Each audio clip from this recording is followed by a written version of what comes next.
Hello, witches. Courtney from Erie Coven out of Rome, New York. And today I wanted to go over commonly used tools in witchcraft and what they're used for. In my practice, tools are not a necessity. However, in Wicca, they are. So the first thing I'm going to go over is wands. This is my wand. I carved it myself and personalized it.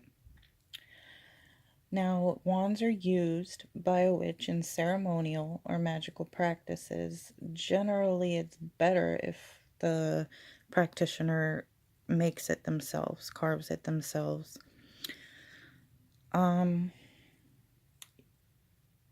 It's better carved from oak, willow, cedar, apple, cherry, so on.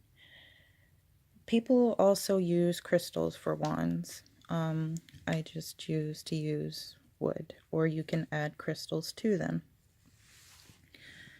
The next tool that I'd like to go over is cauldrons. So this is my cauldron. It is on a incense burner that kind of corresponds with my goddess. Her number's 3. Cauldrons have been used for thousands of years by witches. It's a symbol of transformation or creativity and a tool of great magical work and spell casting, making crystal potions, or you can even do some scrying if you fill it with water. The next tool I'm going to share is the mortar and pestle, however you pronounce it. But this is made generally for crushing herbs, incense, or other things you want to use in your spell casting.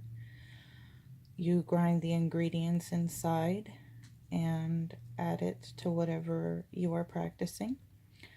Now, it was used prior to the 15th century, so this tool has helped many witches do their thing. Next is commonly on your altar or others' altars, they will have a statue representing their goddess, gods, deity, or a candle. In this case, my candle is gold. Or symbols around their statue as well, corresponding or things that their deity likes or represents. Next is a major thing for every witch's cupboard, incense. Sometimes I grind my incense down to use them ingredients in spell work and other magical practices. You can burn them while invoking in ceremonies or communicating with the dead. And next, crystals and gems. I have a lot more than these, but these are just my particular favorites out of my collection. Many uses and many purposes, and it would be way too much to go over all of it in this video, so I'm going to do another one on crystals and what their uses are. There are many. But in many paths, crystals are used for energy healing, spells, and aiding with whatever properties people use from them or need at the time. Next is my pendulums. Pendulums aren't a must, but they are for myself, so I wanted to share it. I use these for spirit communication and divination. Very simple and useful for gaining information.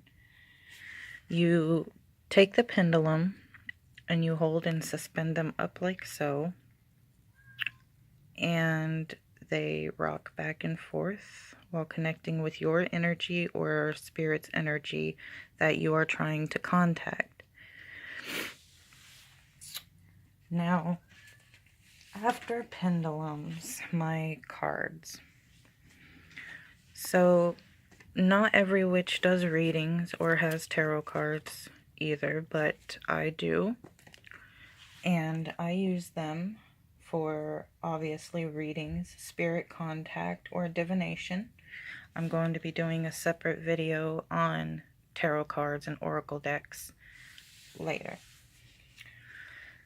Now, a must-have for every witch, one of our biggest tools, is your Book of Shadows. I've filled about 5 of these babies. But a witch's Book of Shadows, or grimoire, it's a book of our most private practices. All we do, all we try to do, and a log of our spells, thoughts, failures, success. Every witch needs one.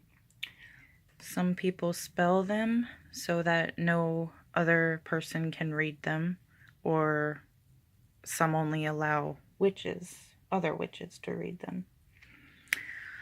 Another important tool is candles. Thought I'd mention them, but I will be doing another video on candles, their uses, colors, and correspondences.